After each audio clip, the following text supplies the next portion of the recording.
বাংলাচল বাংলাচল তোমার আমার ঠিকানা পদ্মা মেঘনা যমুনা পাকিস্তানে প্রেতাত্ম পাকিস্তানে ফিরে যা পাকিস্তানে প্রেতাত্ম বন্ধ করো করতে হবে বলিতে হামলা হবে তোমার আমার ঠিকানা পদ্মা মেঘনা যমুনা করতে হবে বলিতে হামলাতে হবে রামুতে হামলা কেন জবাব চাই দিতে হবে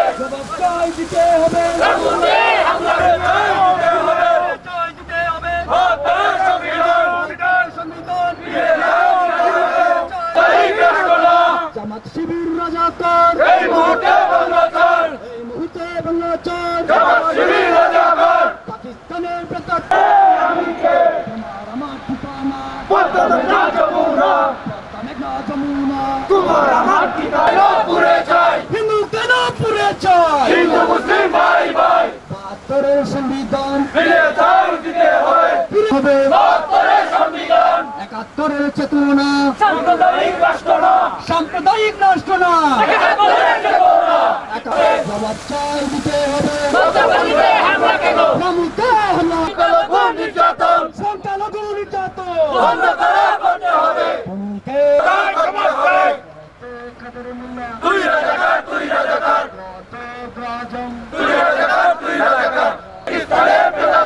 জামাত শিবির রাজাকার এই মুহূর্তে বাংলাচল জামাত শিবির রাজাকার এই মুহূর্তে বাংলাচল চেতনা সাম্প্রদায়িক রাষ্ট্র তুমি কে আমি কে বাঙালি আমাদের সংখ্যালঘুদের উপর যেভাবে নির্যাতন নিপীড়ন চলছে তারই প্রতিবাদে আমরা ইউনাইটেড নেশনে হিন্দু বৌদ্ধ খ্রিস্টান ঐক্য পরিষদ সহ আরও বিভিন্ন মানবাধিকার সংগঠন ঐক্যবদ্ধভাবে তার প্রতিবাদ জানাতে এসেছি। আমরা অত্যন্ত দুঃখ এবং পরিতাপের বিষয় যে 1971 সালে দেশ স্বাধীন হওয়ার পরও আজও বাংলাদেশে আমরা আমাদের সংবিধানে ধর্মনিরপেক্ষতাকে পরিপূর্ণভাবে প্রতিষ্ঠা লাভ করতে পারিনি, যার কারণে ধর্মান্ধ মৌলবাদীরা প্রতিবারই বারেই বাংলাদেশের রাষ্ট্রীয় ব্যবস্থার কিছু পরিবর্তন হলেই আমাদের সংখ্যালঘুদের উপর নির্মম নির্যাতন নিপীড়ন চলে। আমরাও ছেড়ে বাংলাদেশ সরকারকে জানিয়ে দিতে চাই, এইভাবে নিজের নির্যাতনের মাধ্যমে সংখ্যালঘুদেরকে বাংলাদেশ থেকে চিরতরে নিচ্ছিন্ন করার যে প্রক্রিয়া চলছে এই প্রক্রিয়া অবিলম্বে বন্ধ করতে হবে। না হয় আমরা বাংলাদেশে দুর্বার গতিতে আন্দোলন করে আমরা জানিয়ে দিতে চাই বাংলাদেশ শুধু মুসলিমদের রাষ্ট্র নয়, বাংলাদেশ যারা হিন্দু বৌদ্ধ খ্রিস্টান রয়েছে আমাদের সবার এই বাংলাদেশ, আমরা সবাই সুন্দরভাবে শান্তিপূর্ণভাবে তাদের সাথে কর্তৃত্বভূত হয়ে আমরা বসবাস করতে চাই। তাই আমি অনুরোধ জানাচ্ছি বাংলাদেশ সরকারকে অনতিবিলম্বে সমগ্র সন্ত্রাস নিপীড়ন নির্যাতন বন্ধ করে সংখ্যালঘুরা যেন নিরাপদ নিশ্চিতভাবে জীবনযাপন করতে পারে আমরা সরকার থেকে একান্ত সহযোগিতা কামনা করতে চলেছি। ধন্যবাদ। আজকে আমরা বাংলাদেশ সংখ্যালঘু নির্যাতনের উপরে 29 এপ্রিল 2013 সালে জাতিসংঘের সামনে আমরা সমবেত হয়েছি। এই সমবেত অনুষ্ঠানে যোগ দিয়েছেন প্যারিস থেকে আগত বাংলাদেশ সাম্প্রদায়িক সম্প্রীতি রক্ষা পরিষদ, বাংলাদেশ হিন্দু বৌদ্ধ খ্রিস্টান ইউনিটি কাউন্সিল ইউরোপ এবং বাংলাদেশ মাইনরিটি কাউন্সিল সুইজারল্যান্ডের পক্ষ থেকে আমরা এখানে সমবেত হয়েছি বাংলাদেশের সমস্ত সংখ্যালঘু নির্যাতন বন্ধের দাবিতে। আমাদের সরকারের কাছে আজকে আমাদের মূল দাবি, আগামী ইলেকশনের আগে সমস্ত সংখ্যালঘুদের সম্পদের নিশ্চয়তা, জীবনের নিশ্চয়তা, সম্ভ্রমের নিশ্চয়তা দিতে হবে। বাংলাদেশ সরকার যদি তার গণতন্ত্রকে রক্ষা করতে চান তাহলে সংখ্যালঘুদের নিশ্চয়তা দিয়ে গণতন্ত্রকে প্রতিষ্ঠা করতে হবে। বাংলাদেশ সরকারের সাথে আমরা আছি, আমরা তাদেরকে হাত শক্ত করব, তবে যুদ্ধ অপরাধীদের বিচার চাই। জামাত শিবির এই মুহূর্তে জামাত শিবির বাতিল করুন। ধন্যবাদ।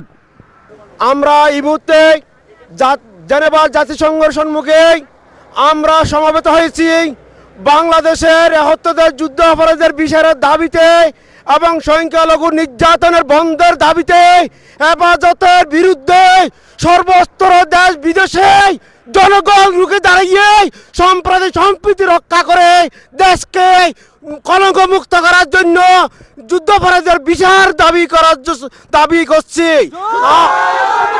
আমরা চাই দেশ বিদেশে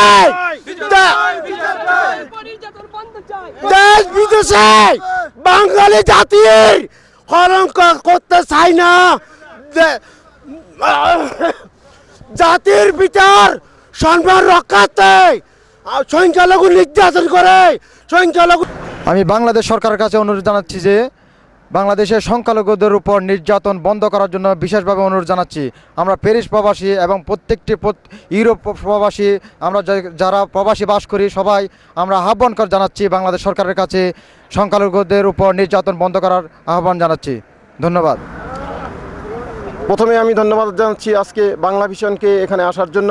আমরা আজকে সবাই এখানে সমবেত হয়েছি এবং মর্মাহত মন নিয়ে, যেহেতু আমাদের বাংলাদেশে সংখ্যালঘুদের পরে যে নির্যাতন চলছে এটা আদৌ বর্ণনাযোগ্য নয় এবং আমরা বাংলাদেশ সরকারকে কতগুলো স্টেপ নেওয়ার জন্য অনুরোধ জানাচ্ছি।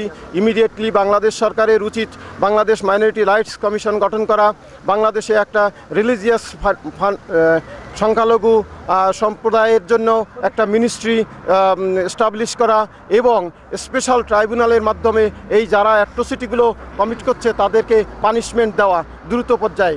এবং আমি আশা করব বাংলাদেশ সরকার এই সব দৃষ্টিগুলো দেখবেন এবং আমাদেরকে আশ্বস্ত করবেন যে ভবিষ্যতে এই ধরনের যেন আর কোথাও এই সংখ্যালঘুদের উপর নির্যাতন না হয়। একটা গণতান্ত্রিক দেশে সংখ্যালঘুদের নিরাপত্তা অবশ্যই তারা প্রত্যাশা করে এবং আমরা দৃঢ় প্রত্যয় রাখব যে বাংলাদেশ সরকার সেই দিকে তার দৃষ্টি রাখবেন।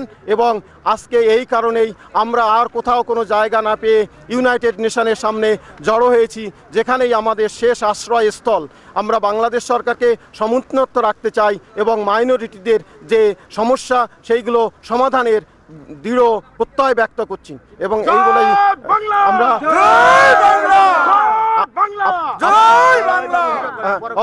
Okay thank you.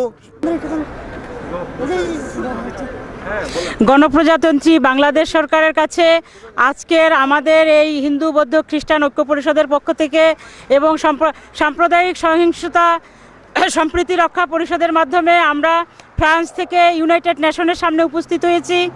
মাননীয় গণপ্রজাতন্ত্রী বাংলাদেশ সরকারের কাছে আমাদের আকুল আবেদন, যে কোনো মূল্যে ৭২-এর সংবিধানে ফিরে যেতে হবে এবং সংখ্যালঘুদের নিশ্চয়তা, জীবনের নিশ্চয়তা, তাদের ধর্মীয় নিশ্চয়তা, তাদের সমস্ত অধিকার ফিরিয়ে দিতে হবে এবং যাদের উপরে ২৮শে ফেব্রুয়ারির পরে নির্যাতন করা হয়েছে প্রত্যেককে তাদের ক্ষতিগ্রস্তদের ক্ষতিপূরণ দিতে হবে। এই আবেদন বাংলাদেশ সরকারের কাছে করতেছি। মাননীয় প্রধানমন্ত্রী, আপনাকে একটি কথা বলতে চাই, ওই বাংলার মাটি আপনার যেমন ঠিক ততটুকুই তো আমাদের। এই অনুভূতি থেকে যে কোনো মূল্যে আপনাকে এই ৭২-এর সংবিধানে ফিরে গিয়ে আমাদের সেই মাইনরিটিদের, সংখ্যালঘুদের সমস্ত অধিকার ফিরিয়ে দিতে হবে। আজকে যারা এখানে উপস্থিত হয়েছেন সবাইকে ধন্যবাদ। আমাদের যে সর্বশেষ আশ্রয়স্থল, আজকে আমরা ইউনাইটেড নেশনের সামনে সমবেত হয়েছি আমাদের সেই নির্যাতনের বিরুদ্ধে রুখে দাঁড়াবার জন্য। সকলকে ধন্যবাদ। এই সমাবেশে আগত হয়েছি, অংশগ্রহণ করেছে। আমাদের এই প্রতিবাদ, আমাদের এখন যেমন আমাদের রাজাকারদের যুদ্ধ অপরাধীদের বিচার চাই, সেই সাথে আমরা চাই এই জামাত রাজনীতি বন্ধ করা এবং আমাদের সংখ্যালঘুর বিরুদ্ধে যে সহিংসতা হচ্ছে সেটা আমরা সরকারের কাছে আবেদন করছি এটার বিরুদ্ধে যাতে আমাদেরকে সহযোগিতা করেন। এটার বিরুদ্ধে আমরা রুখে দাঁড়াতে চাই, এই সহিংসতা যেন বন্ধ হয়। এটাই হচ্ছে আমাদের সরকারের কাছে আকুল আবেদন। আজ আমরা জাতিসংঘের 16তম ইউপিআর কনভোকেশনে আসছি। আমাদের একটাই দাবি, যে যত কিছুই বলুক না কেন, যে দেশের রাষ্ট্রধর্ম ইসলাম সে দেশের সংখ্যালঘুরা নির্যাতিত হবেই।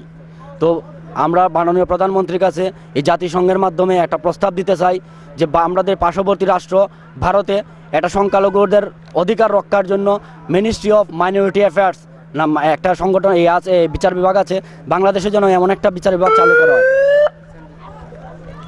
এতে করে বাংলাদেশের সংখ্যালঘুদের অধিকার সংরক্ষণ সম্ভব হবে বলে আমরা মনে করতেছি। জয় বাংলা। যখনই সংখ্যালঘুদের উপর আক্রমণ হয়েছে, জাতীয় মানবাধিকার কমিশনের তরফ থেকে আমরা তাৎক্ষণিকভাবে সেখানে ছুটে গেছি এবং আমরা আক্রান্তদের পাশে দাঁড়িয়ে তাদের সঙ্গে আমাদের একত্রতা ঘোষণা করেছি, তাদের সাহায্য করবার যতটুকু আমাদের সম্ভব ছিল ততটুকু করবার চেষ্টা করেছি।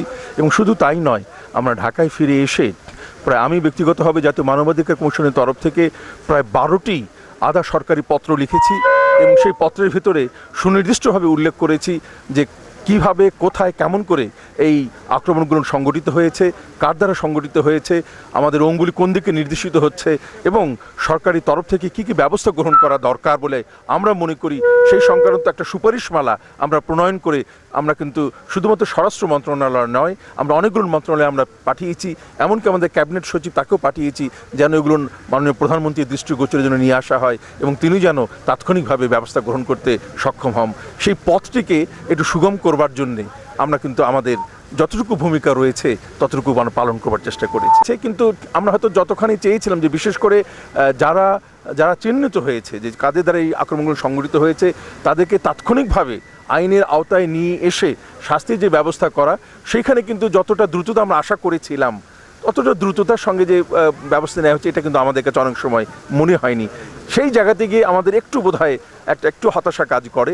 তবে এত সত্ত্বেও দেরি করে হলেও কিন্তু রাষ্ট্র তাদের পাশে এসে দাঁড়িয়েছেন এবং বর্তমানে যে অবস্থা সৃষ্টি হয়েছে সেখানে আমার মনে হয় যে আমরা শুধুমাত্র সরকারিভাবে নয়, আমরা বেসরকারিভাবে আমরা জাতীয় মানবাধিকার কমিশন আমরা সবখানে গেছি এবং সেখানে সাধারণ মানুষের ভেতরে অর্থাৎ সিভিল সোসাইটিকে নিয়ে আমরা চেষ্টা করেছি যে স্থানীয়ভাবে কিছু ওই কমিটি গঠন করবার জন্য যেন তারা 24 ঘন্টায় দিন রাত্রি যেন মানুষের পাশে দাঁড়াতে পারেন, তারা যেন সজাগ থাকেন এবং এই ধরনের আক্রমণের জন্য পুনরাবৃত্তি না ঘটাতে পারে কেউ, সেই ব্যাপারে যেন তারা যথোপযুক্ত ব্যবস্থা গ্রহণ করতে পারেন, সেই ব্যাপারে একটা প্রক্রিয়া।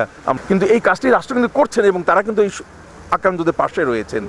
এখন আমাদের প্রশ্ন যে যারা এই কাজটি করছে, এই ধর্মীয় উন্মাদনা, সাম্প্রদায়িক একটা উন্মাদনা ছড়িয়ে দেওয়ার চেষ্টা অপরত রয়েছে, এই তাদেরকে প্রতিহত করা, তাদের বিরুদ্ধে রুখে দাঁড়ানো, এই কাজটি এখন শুধুমাত্র সরকার নয়, এই কাজটি কিন্তু আমাদের সকলকে মিলেই করতে হবে।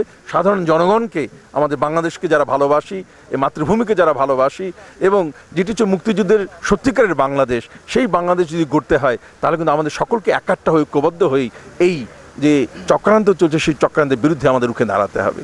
আমরা একটু বলতে চাই, বাংলাদেশ হিন্দু বৌদ্ধ খ্রিস্টান ঐক্য পরিষদ একই লক্ষ্য নিয়েই তারা বাংলাদেশে কাজ করছে। আপনাদের বলতে চাই, আজ বাংলাদেশের মানবাধিকার পরিস্থিতি নিয়ে জাতিসংঘে একটি পর্যালোচনামূলক বৈঠক হয়েছে। এই পর্যালোচনামূলক বৈঠকে ডক্টর মিজানুর রহমান সাহেব উপস্থিত ছিলেন, আমিও উপস্থিত ছিলাম। আমরা লক্ষ্য এগিয়ে নিতে সচেষ্ট। আমরা বলতে চাই, এর মধ্য দিয়ে আমরা এখানে দাঁড়িয়ে আমাদের যে অভিব্যক্তিগুলো এতক্ষণ প্রকাশ করেছি, ইতিমধ্যেই জাতিসংঘের অভ্যন্তরে সেই অভিব্যক্তিটি প্রকাশিত হয়েছে। সামনের দিকে এগিয়ে যাই এবং আমরা ৭১-এর স্বপ্নের বাংলাদেশটিকে চলুন সবাই মিলে আমরা সেই বাংলাদেশটিকে অর্জনের জন্যে দেশে এবং বিদেশে আমরা যারাই আছি তারা সবাই ঐক্যবদ্ধভাবে আন্দোলন, সংগ্রাম এবং পাশাপাশি মুক্তিযুদ্ধের যে লড়াই, সে লড়াইয়ে অবতীর্ণ হই।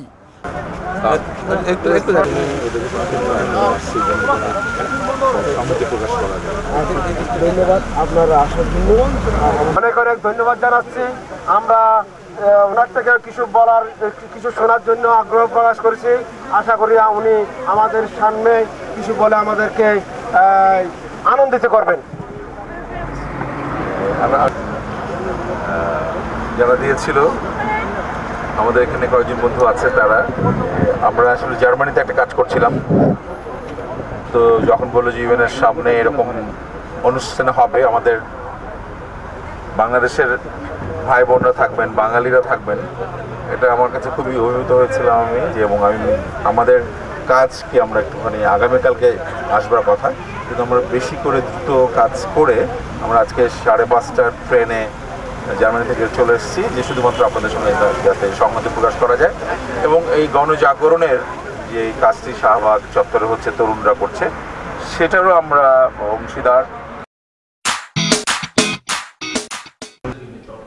And when you can attain that level of sophistication, that level of empowerment, that level of rights enjoyment by the people at large, then only probably will be in a state of, attain that level.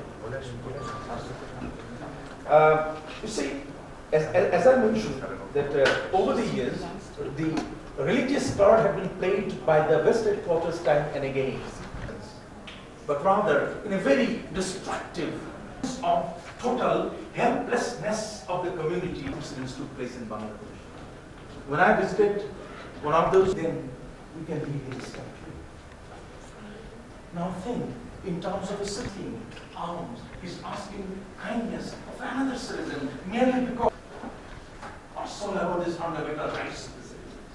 In the government house, and there we organized the dinner in honor of the sweepers of the government rest houses and other government buildings and dined together. And the day after, the local newspaper said that the NHRC has taught them a lesson of what human rights are and what we have started walking down that road. And since she has built it, thank you very much. Thank you, Dr. Rizal.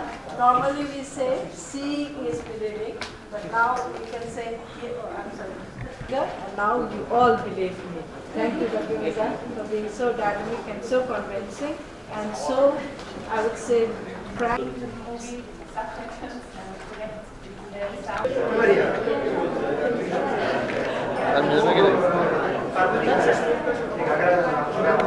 উপস্থাপন করেছিলাম যে অর্থনৈতিক, সামাজিক এবং সাংস্কৃতিক যে অধিকারগুলি, সেখানে কিন্তু বাংলাদেশ অনেক ভালো করেছে। বিশেষ করে নারীর অধিকারের ব্যাপারে বাংলাদেশ যেটা বলেছে, প্রায় প্রতিটি দেশই সেটা অত্যন্ত প্রশংসার সঙ্গে তার উপরে মন্তব্য করেছে এবং কিছু কিছু জায়গায় খুব চমৎকৃতই হয়েছে যে এত সীমাবদ্ধতার মধ্যে দিয়েও নারী অধিকার সম্পর্কে কিংবা যেটাকে বললাম যে অর্থনৈতিক, সামাজিক, সাংস্কৃতিক অধিকারের ক্ষেত্রে বাংলাদেশ যে অর্জনগুলি করেছে। সবচেয়ে বেশি যেটা নিয়ে সমালোচনা হয়েছে কিংবা প্রশ্ন উঠেছে সেটা হলো অবশ্যই যেই ক্ষেত্রগুলি আমরাও আগে চিহ্নিত করেছিলাম, সেটা হলো আমাদের যে নাগরিক এবং রাজনৈতিক অধিকার, বিশেষত যেখানটায় বিচার বহির্ভূত হত্যাকাণ্ডের কথা আছে, গুমের কথা আছে, তারপরে মানুষের বিচার না পাওয়ার যে একটা বিষয়, মানুষের বিচার ব্যবস্থার উপরে সম্পূর্ণ একটা অনাস্থা যে কি হবে নালিশ করে, কি করতে পারি আমরা। এবং সবচেয়ে বেশি করে এবার এসছে যে কথাটা সেটা হলো যে শ্রমিকদের অধিকার। কারণ আমরা যে ঘটনাগুলি দেখছি একটার পর একটা, এই যে গত সপ্তাহে যেই বাড়িটা ধসে পড়লো, এটা তো প্রথম না, এর আগেও অনেকবারই হয়েছে। কাজে এই যে একেবারে হয়েই যাচ্ছে কোনো রকম ব্যবস্থাপনা ছাড়াই, এদের উপরে কোনো রকম নজরদারি ছাড়া যে এই বিষয়গুলি করতে পারছে মানুষ, ঘটে যেতে পারছে এবং এর আইনের ঊর্ধ্বে থেকে যাচ্ছে। এবার তো তবুও কিছু গ্রেফতার হয়েছে, কিন্তু তাজরিন নিয়ে এখন পর্যন্ত আমরা হাবুডুবু খাচ্ছি। সেই কবে থেকে আমরা যে অনেক আগে বাইপালে যে ঘটনাটা ঘটলো, তারপরে ফিনিক্সের যে ঘটনাটা ঘটলো, স্পেকট্রাম দিয়ে শুরু হয়েছিল, তারপরে আগুন লাগছে, এরা অনবরত মারা যাচ্ছে, এদেরকে বন্ধ করে রাখা হচ্ছে, এই সমস্ত নিয়ে অনেক কথা উঠেছে। এবং এটা তো নারী অধিকারের উপরেও একটা ছায়া ফেলে যে বিশেষত নারীরাই তো এখানটায় শ্রমটা দিয়ে থাকে, তো শ্রমিকের অধিকার, শ্রমিকের নিরাপত্তা, সেটা নিয়ে কথা উঠেছে। আর যে সমস্ত বিষয় নিয়ে কথা উঠেছে যে মৃত্যুদণ্ড বিলোপ করা কিংবা মৃত্যুদণ্ড বজায় থাকা একটা দেশের শাস্তি হিসাবে, সেটাও একটা বিষয় ছিল। এবং আরেকটা বিষয় এসছে যে এখন আমাদের তো পার্বত্য চট্টগ্রামের যে চুক্তিটা ছিল সেটা একটা অঙ্গীকারই ছিল সরকারের, তাদের নির্বাচনী ইশতেহারেও ছিল শান্তি চুক্তি। ওটা আসলে শান্তি কথাটা কিন্তু চুক্তির মধ্যে কোথাওই নাই, এটা কিন্তু চুক্তিটার নামই হচ্ছে পার্বত্য চট্টগ্রাম চুক্তি, শান্তি চুক্তি নাই, চিটাগং হিল ট্র্যাক্টস অ্যাকর্ড। হ্যাঁ, তো যাই হোক, কিন্তু আমরা শান্তি চুক্তি বলেই চিনি। সেটার যে একটা বাস্তবায়ন, যদিও সরকার দাবি করছে অনেকখানি বাস্তবায়িত হয়েছে, কিন্তু ওখানকার বাসিন্দারা তো বুঝতে পারছে যে সেটা হয় নাই।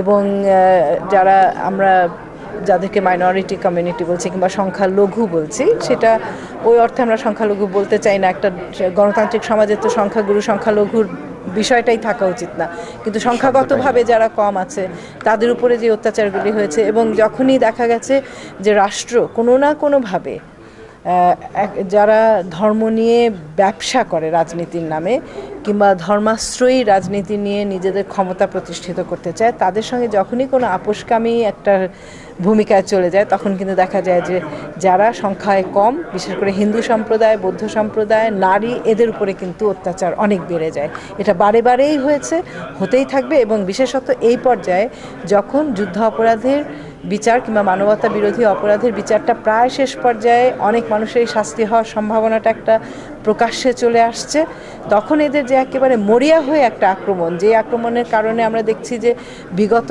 অনেক দশকেই কিন্তু এরকমভাবে সংখ্যালঘু কিংবা হিন্দুদের উপরে, বৌদ্ধদের উপরে এই ধরনের আক্রমণ কিন্তু হয়নি, এবার হলো যেটা। হ্যাঁ, এবং সেখানে কিছু কিছু গণমাধ্যমের উস্কানিরও বিষয় আছে, সেটাও আমরা দেখছি যে অনেকেই খুবই দায়িত্বজ্ঞানহীন আচরণ করেছে, যাতে করে সাধারণ মানুষের মনের মধ্যে অনেক দ্বন্দ্ব, অনেক অবিশ্বাস, অনেক রকমের যেটাকে বলে জটিলতা, সেটা তৈরি করে দিয়েছে। তার ফলে আজকে দেখা যাচ্ছে যে অনেক নিরীহ লোক কিন্তু এই কারণে অনেক ধরনের অত্যাচার, বিপর্যয়, বিপন্নতার সম্মুখীন হয়েছে। এই সমস্ত বিষয়গুলিও এসেছে। শিশুদের অধিকার নিয়ে কথা উঠেছে, শিক্ষা ব্যবস্থা নিয়ে কথা উঠেছে। তবে মোটামুটি দেখা গেছে বাংলাদেশ এই 2009 থেকে 2013 পর্যন্ত যেই অর্জনগুলি করেছে সেটা নিয়ে অনেকেই কিন্তু খুবই প্রশংসাসূচক কথা বলেছে।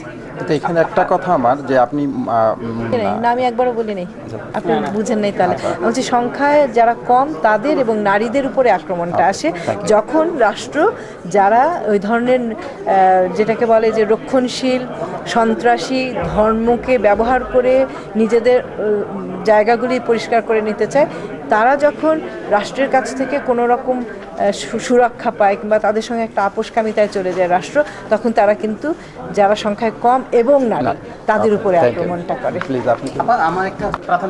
আমাদের কিন্তু অন্যতম প্রধান যেটা সমস্যা, সেটা হচ্ছে আমাদের এই প্রাথমিক যে শিক্ষাটা বা শিক্ষা ব্যবস্থার ভেতরে আমাদের নানামুখী শিক্ষা ব্যবস্থা সমান্তরালে চলছে, এবং এতে করে যে কোন শিক্ষা ব্যবস্থা আপনার ফলাফল কি দাঁড়ায় এটা নিয়ে কিন্তু কখনো আমাদের গুরুত্বপূর্ণ বা গভীরভাবে কখনো কোনো গবেষণা করা হয়নি। আজকে দেখুন, প্রফেসর আবুল বরকতের গবেষণা দেখা যাচ্ছে যে প্রতি 3 জন ছাত্রের একজন হচ্ছে মাদ্রাসার ছাত্র। যেখানে এত বড় একটা সংখ্যক মাদ্রাসাতে পড়াশোনা করে, সেই শিক্ষাটাকে সম্পূর্ণভাবে আমাদের রাষ্ট্রের আওতামুক্ত রেখে দিয়ে রাষ্ট্র সেটা মাথা কোনো মনোনিবেশ করবে না, এটা কখনো কামনা করা যেতে পারে না। কারণ তারাই কিন্তু তারাও আমাদেরই সন্তান। তারা কোন পথে যাচ্ছে, কী শিক্ষায় শিক্ষিত হচ্ছে, এটা দেখবার দায়িত্ব কিন্তু রাষ্ট্রের আছে, এবং সেই দায়িত্ব কিন্তু রাষ্ট্র এড়িয়ে যেতে পারে না। তারা যদি আজকে ভুল শিক্ষা দেওয়া হয়, সেটা রাষ্ট্রেরই ব্যর্থতা, এবং সেই ব্যর্থতার যে দায়ভার সেটা রাষ্ট্রকে গ্রহণ করতে হবে। শুধু আমার মনে হয় যে এখন যেহেতু আমরা ইতিমধ্যে বুঝতে পেরেছি যে আমাদের বিশেষ শিক্ষার কারণেই তারা কোনো একটা দিকে হয়তো ধাবিত হচ্ছে যেখানে হয়তো আধুনিকতার কোনো ছাপ আমরা লক্ষ্য করি না, সুতরাং এখন এই জিনিসটাকে বিবেচনায় নিয়ে কত দ্রুত সম্ভব সেখানে রাষ্ট্রকে মনোনিবেশ করতে হবে, সেখানে রাষ্ট্রকে ইনভেস্টমেন্ট করতে হবে, যেন আমরা আমাদেরই ভবিষ্যৎ সন্তানদেরকে আমরা সুশিক্ষিতভাবে গড়ে তুলে সমাজের কাজে ব্যবহার করতে পারি ইতিবাচক অর্থে, সেটা কিন্তু দেখার দায়িত্ব আমাদের সকলের। ধন্যবাদ স্যার। ধন্যবাদ। এই যে ওয়ার্ল্ড বোর্ড অর্গানাইজেশনটা করেছেন, এনারা তো আমরা যেটা বাংলাদেশে করি যে আমাদের যারা মাইনরিটিস রয়েছেন তাদের যে অবস্থা, মানবাধিকার পরিস্থিতি, সেটা উন্নয়নের লক্ষ্যে। এখন ওয়ার্ল্ড বোর্ড অর্গানাইজেশনের কিন্তু আমার মনে হচ্ছে যে এখন একটি প্রাসঙ্গিকতা রয়েছে এই কারণেই যে এর আগে কিন্তু বাংলাদেশে এমন কোনো ঘটনা ঘটেনি যার জন্য হয়তো তাদেরকে বিশেষভাবে চিহ্নিত করে তাদেরকে আক্রমণের শিকার করা হয়েছিল। কিন্তু রামুর ঘটনার পরে কিন্তু আমাদের বোধোদয় ঘটেছে, একটা নতুন উপলব্ধি কাজ করছে যে যারা ধর্মীয় হানাহানিতে বিশ্বাস করে, যারা সাম্প্রদায়িক শক্তি, এই সাম্প্রদায়িক শক্তিরা কিন্তু এখন শুধুমাত্র ওই সংখ্যালঘু হিন্দু সম্প্রদায়ের উপরে কিন্তু আক্রমণ করে তারা ক্ষান্ত হচ্ছেন না। তারা চাচ্ছেন বিভিন্ন সম্প্রদায়কে, বিভিন্ন ধর্মাবলম্বীকে, যারা সংখ্যা লঘু, তাদের উপর আক্রমণ করে এক ধরনের ধর্মীয় উন্মাদনা সৃষ্টি করা, অসাম্প্রদায়িক শক্তিকে সাহায্য করা, মানে সাম্প্রদায়িক শক্তিকে মাথা চাড়া দিতে সাহায্য করা, এবং এমনি করে দেশে একটা অস্থিতিশীল পরিস্থিতি গড়ে তোলা। সেই ক্ষেত্রে আমার মনে হয় যে নিজেদের অধিকার রক্ষা করবার জন্য যে ওয়ার্ল্ড বোর্ড অর্গানাইজেশন তারা নিশ্চয়ই কাজ করবেন, এবং তারা তাদের যে সম্প্রদায় সেই সম্প্রদায়কে রক্ষা করবার জন্যে জাতীয় এবং আন্তর্জাতিকভাবে সকলকে সমবেত করবেন, ঐক্যবদ্ধ করবেন, যেন সকলের সম্মিলিত প্রচেষ্টার মাধ্যমে তাদের অবস্থানটা শক্তিশালী হতে পারে, মজবুত হতে পারে, এবং তাদের অধিকার নিয়ে যেন কেউ খেলা করতে না পারে এবং কোনো রকমের দুর্বিসন্ধিমূলক কর্মকাণ্ড তাদের বিরুদ্ধে পরিচালিত করতে না পারে, সেটি করবার জন্য যদি এই সম্পূর্ণ এই অর্গানাইজেশন যদি কাজ করে, আমার মনে হয় যে তাহলে নিশ্চয়ই যথার্থভাবে তারা তাদের সম্প্রদায়ের প্রতি তাদের দায়িত্ব পালন করবেন।